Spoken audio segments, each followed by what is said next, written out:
จ้าไม่ได้ตำขายเด้แน่นอนเขาเจ้าตำแบบแจกกินหัวเจ้าแท็กฮะขึ้นหัวสีกระโปรงมาจากที่ไหนโอ้ยยังไม่สกอนขนาดนี้ห้ามแจ้งซื้อว่าถ้าจุดเจ้าแจ้ง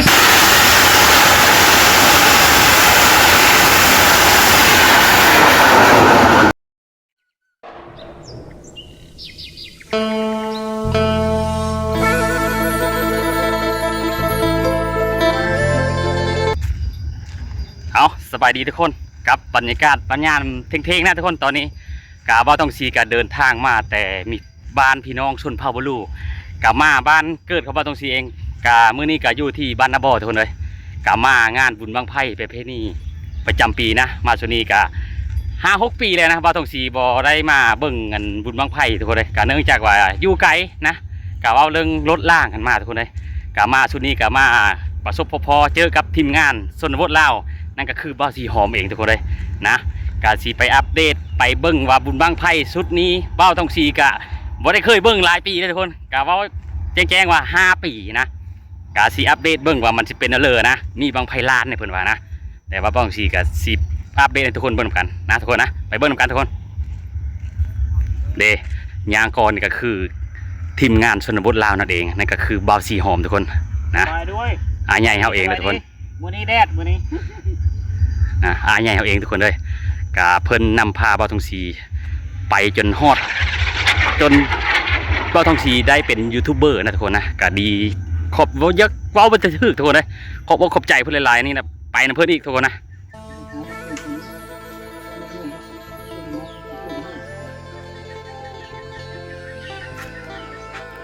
เอาตอนนี้ชาวบ้านนาบ่อเฮาเกม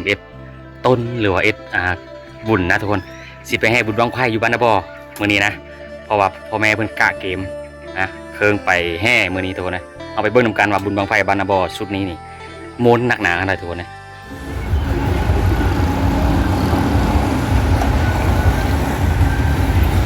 อายุ่ง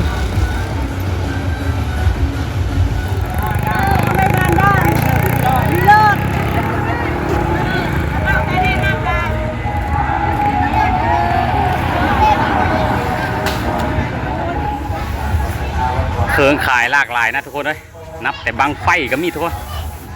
โอ้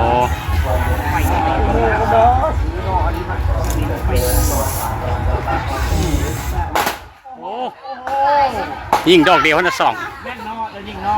เฮ็ดได้มั้ยบ่ได้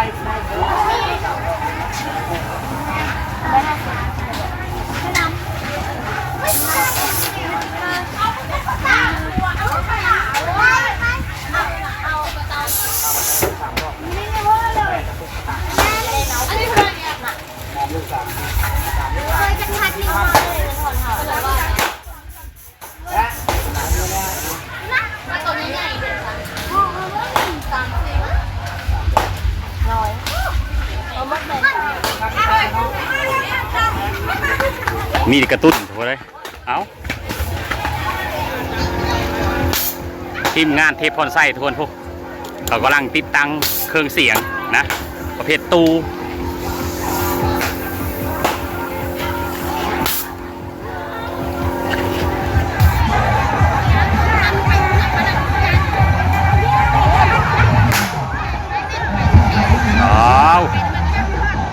บังคอรามทุกคนเลยนะ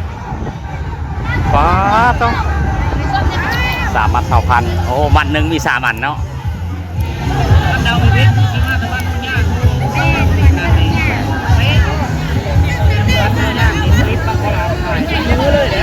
หลายเนาะ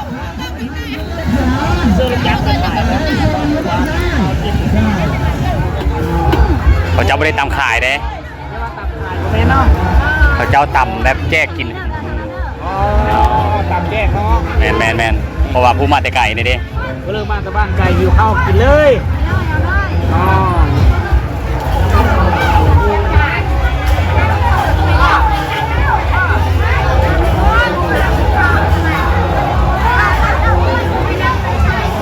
พี่น้องเขามาหลายบ้านหลาย ายเมืองนะทุกคนนะอันนี้ถือว่าเอ็ดกินแจกพี่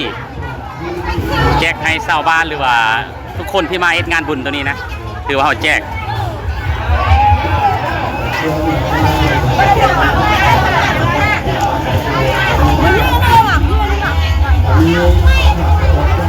ให้ฟรีนะ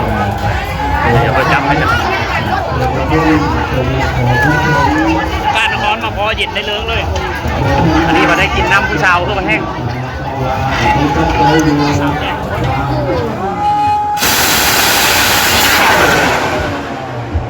โอ้ยดอกไปแล้วขอประชาสัมพันธ์เจ้าของรถคันโตเจ้าของรถคันโตได้ใช้เสื้อเอาเด้อตรงนั้นรถที่มา2,000พี่เจ้าตู้อยู่วันนี้ได้ทำงานเลยได้ไปยังไงลูกเขาผมยัง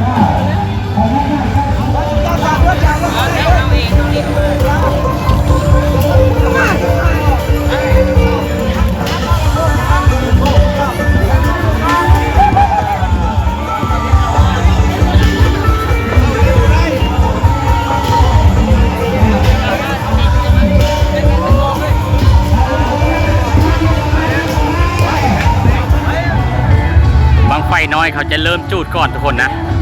บางไฟแสนเขาก็ยังเซ็กเมื่อก่อนอันนี้เอาจุดบางไฟน้อยทุกคนบางไฟประมาณ7-8 โลนะแต่ละทีมงานเขาจะแห่ต่างกันทุกคนเลยบ้านบ้านมันนะทีมงานทีมงานมัน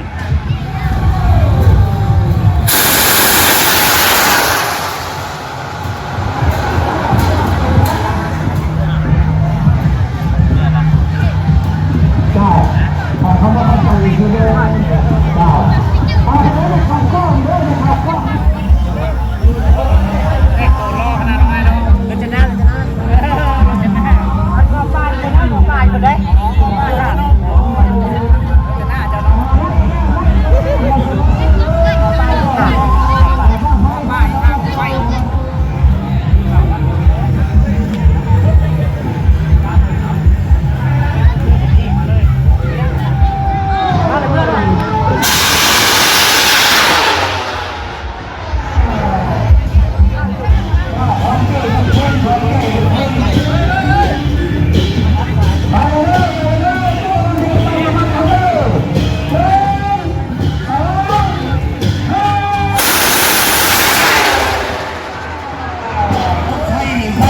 คือหัวใหญ่หัวเจ้าแท้คือหัวสีกาแฟว่าจะเท่าไหร่โอ้ยยังไม่สกัดขนาดยาทำหลังเฮ้ยไปแล้วขอได้เรื่องสบายเนาะทำให้เรื่องสบายได้ด้วยขวา ทีมงานบางไฟแสนทุกคนเลยทีมงานบางไฟแสนนี่ประมาณ3 โมงมันจะจูดหน่อย3 บางเลียนเลย ค่าสิเจอเดือนเท่าไหร่แสนหนึ่งเราที่การวัดยาสีสมบัติเนาะบังเหลืองเนาะบังเหลืองหางเหลืองหางพญานาคแดงข้างหลัง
ถวายแก่ครูบาอาจารย์เพื่อถวายบูชาคุณพญาโคพญานาคเจ้าที่เจ้า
บนแจ้งชื่อมารอผู้ที่การเกิดเลือด กำกระดำทุกคน ลงห่างก็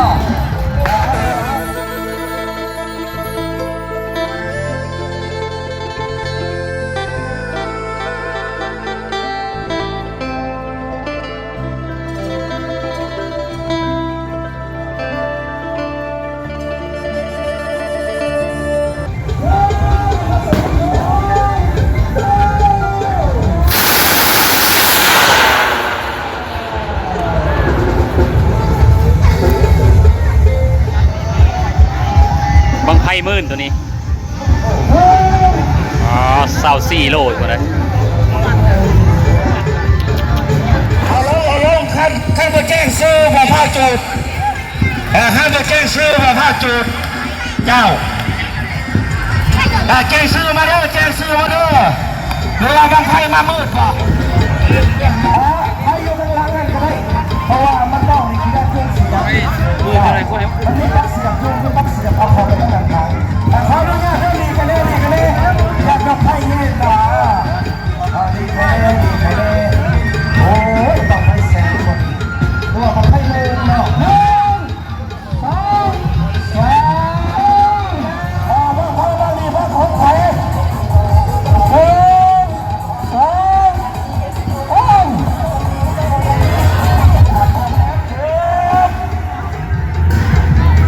หยุดก่อนลงไปได้นะหยุดก่อนเจ้าแต่ลงไปได้หยุดก่อนเนื้อหำเนื้อเอาลงไปแสนเงินหาก็หยุดก่อนถ้าหมดยังภาษาลาวกับภาษาอังกฤษว่าสต็อปแล้วหยุดยาวไหนสายหวยเด้อยังไหนสายหวยเด้อปกสเฮารักษาความปลอดภัยนอกปกสเฮารักษาความปลอดภัยบอกห้องบอกมาชั่วโมงได้เจไดเด้อพระบาทศิวเพชรมาหนาห่างบังไพ่ได้เด้อพระบาทนี้ทางแม่บ้านบังคับแม่บ้านเท่ากันน้ำของบ้านนะบอเส้นเด้อพระบาทศิวเพชรด้วย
บางไฟพันเอ็ดทางบางไฟตะไลทุกคนนะครั้งแรกที่เห็นบานาบอจูดบางไฟตะไลทุกคนเลยเอาเบิ้งนำกันนะทุกคนนะ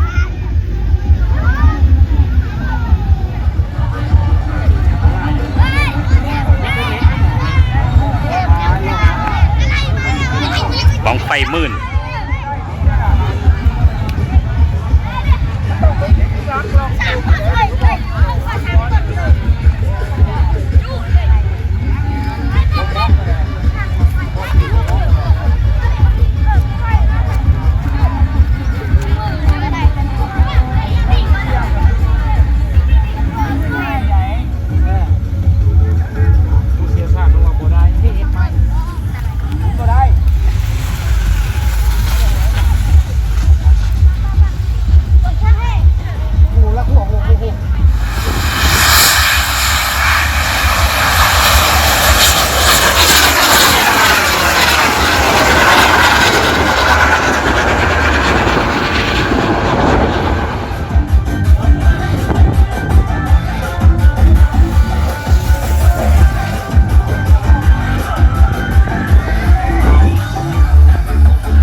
มื่นทุกคนนะตัวนี้